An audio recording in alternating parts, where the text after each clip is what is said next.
Saya Joko Ristono, trainer dan konsultan CRM, Customer Relationship Management. Teman-teman, ada satu hal yang sangat penting dalam strategi CRM, yaitu relationship. Customer Relationship Management artinya kita memanage hubungan dengan pelanggan. Karena salah satu faktor penting dalam meningkatkan loyalitas pelanggan itu adalah relationship. Artinya relationship yang baik akan meningkatkan loyalitas pelanggan. Maka bagaimana kita harus mengupayakan relationship ini antara perusahaan dengan pelanggan ini tercipta dengan baik. Nah, bagaimana menciptakan relationship, bagaimana kita implementasi CRM sehingga relationshipnya baik, kemudian loyalitas pelanggan juga meningkat, kita akan pelajari dalam kelas ini. Jadi loyalitas terjadi karena relationship yang baik. Relationship yang baik, teman-teman, itu akan terjadi kalau ada interaksi yang baik antara perusahaan dengan pelanggan. Jadi loyalitas terjadi karena adanya relationship. Relationship terjadi karena adanya interaksi. Maka omong kosong kalau misalnya kita berharap adanya relationship, kemudian berharap adanya loyalitas, tapi kita tidak melakukan interaksi dengan pelanggan. Urutannya begitu.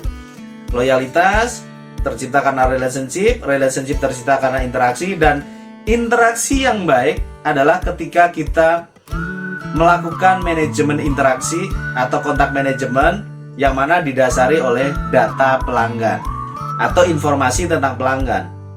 Jadi informasi tentang pelanggan inilah yang akan kita gunakan sebagai modal, sebagai bahan, sebagai strategi untuk melakukan interaksi. Hasilnya adalah tercipta relationship. Nah, relationship tadi untuk menciptakan loyalitas. Nah, teman-teman, urutannya seperti itu.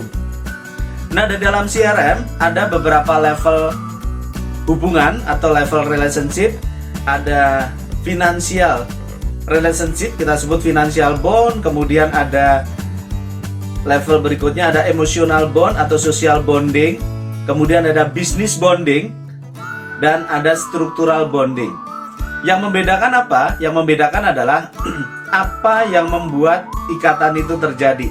Kalau financial bonding artinya teman-teman membangun ikatan antara perusahaan dengan pelanggan, dasarnya adalah benefit secara finansial.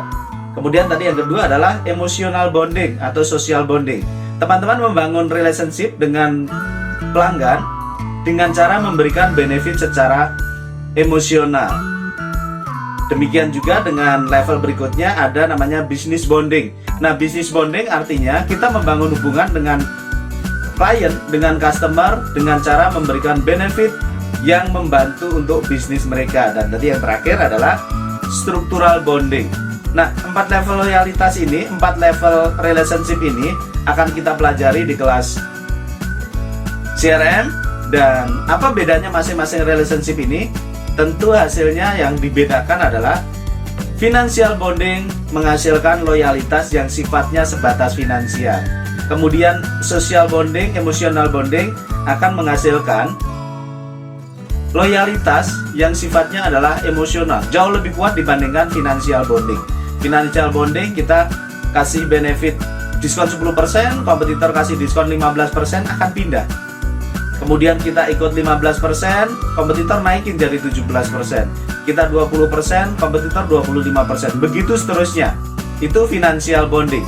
Artinya ikatan terjadi sebatas benefit finansial yang kita berikan. Beda halnya dengan emosional, beda halnya dengan business bonding dan structural bonding. Nah, teman-teman, bagaimana membangun relationship ini? Faktor yang sangat penting untuk menciptakan loyalitas. Mari sama-sama kita bahas, pelajari, kupas tuntas di kelas CRM. Nah, itu ada 4 level relationship yang akan menghasilkan 4 level loyalitas yang berbeda-beda tingkatannya. Tadi relationship tercipta karena adanya faktor interaksi. Interaksi menciptakan relationship. Nah, sekarang kita akan belajar nanti di kelas bagaimana melakukan interaksi yang benar sehingga efektif untuk meningkatkan relationship, karena relationship lah yang nanti akan menciptakan loyalitas. Itu yang akan kita pelajari, teman-teman, bagaimana relationship menciptakan loyalitas dan sampai bertemu di kelas CRM.